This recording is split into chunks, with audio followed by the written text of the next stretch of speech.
صلوات۔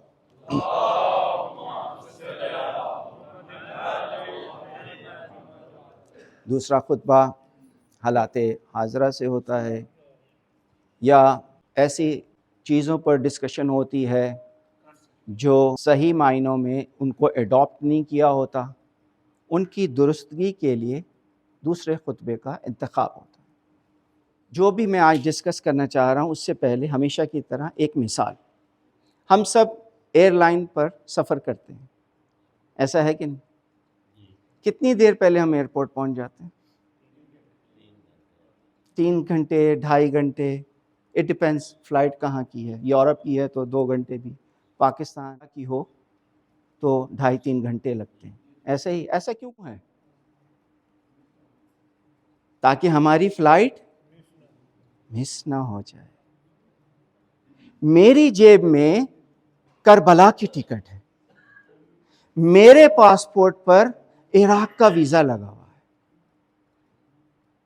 میری فلائٹ کا ٹائم ہو گیا ہے، میں گھر بیٹھا رہوں، کیا میں کربلا جا پاؤں گا؟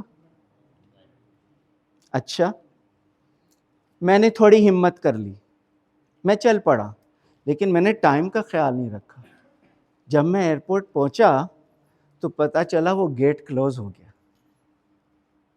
ایسا ہے کہ نہیں ہے؟ میرے دل پہ کیا گزرے گی کہ میں کربلا نہیں جا پایا۔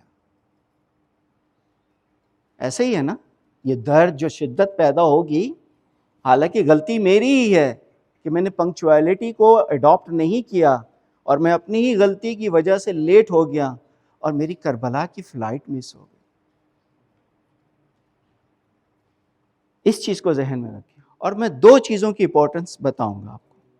ایک فرش عزا کی اہمیت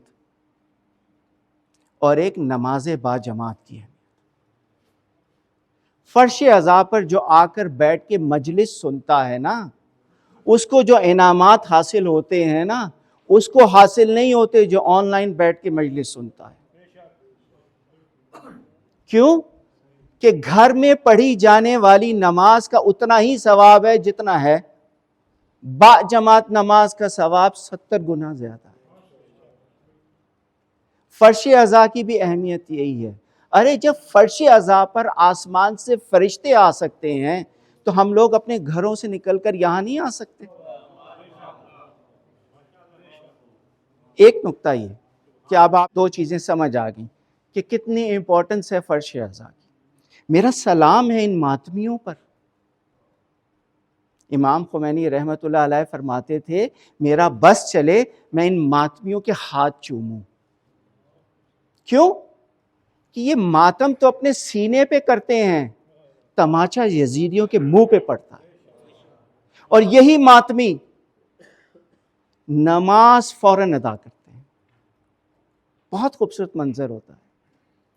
لیکن کچھ لوگ ہیں ہمارے مومن بھائی، مجلس کے فوراً بعد، حالانکہ نماز میں 5-10 منٹ کا فرق رہ جاتا ہے، ایک تبرک لے جاتے ہیں، ایک تبرک سے محروم رہ جاتے ہیں۔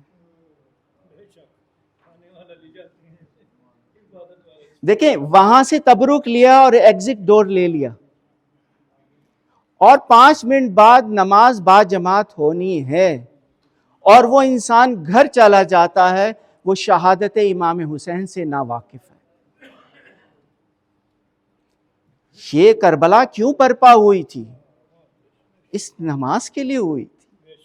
یہ نماز ہم تک اتنی آسانی سے نہیں پہنچی ہے، اس نماز کے پیچھے شہادتوں کا سلسلہ ہے۔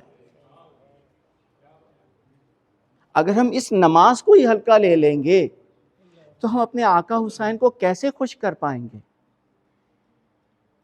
تو اس کا ایک فارمولا ہے کہ جس کو گھر میں جا کے نماز پڑھنا چاہتا ہے اور وہ اس تبرک سے محروم ہو جاتا ہے جو اس کو یہاں با جماعت ملنا ہے، تو تبرک لے اور اپنی ایک نظر کربلا کی خاک پر ڈال دے، سجدے گاہ کی طرف اپنے بچے کو لے، اس سجدے گاہ کو ہاتھ میں لے، اس کا بوسہ لے اور السلام علیکہ یا ابا عبداللہ کہے۔ دوسری سجدے گاہ اٹھائے، اپنے بچے کو دے، اور واپس آ کر اس صف میں بیٹھ جائے۔ یہ پیغام بچے کو کتنا اہم جائے گا. لیکن اگر ایک باپ اپنے بچے کو مجلس حسین کے بعد نماز پڑھے بغیر گھر لے جائے گا تو یہ پیغام اس بچے کے لیے اچھا نہیں ہے. وہ بھی نماز کو ہلکا سمجھے گا.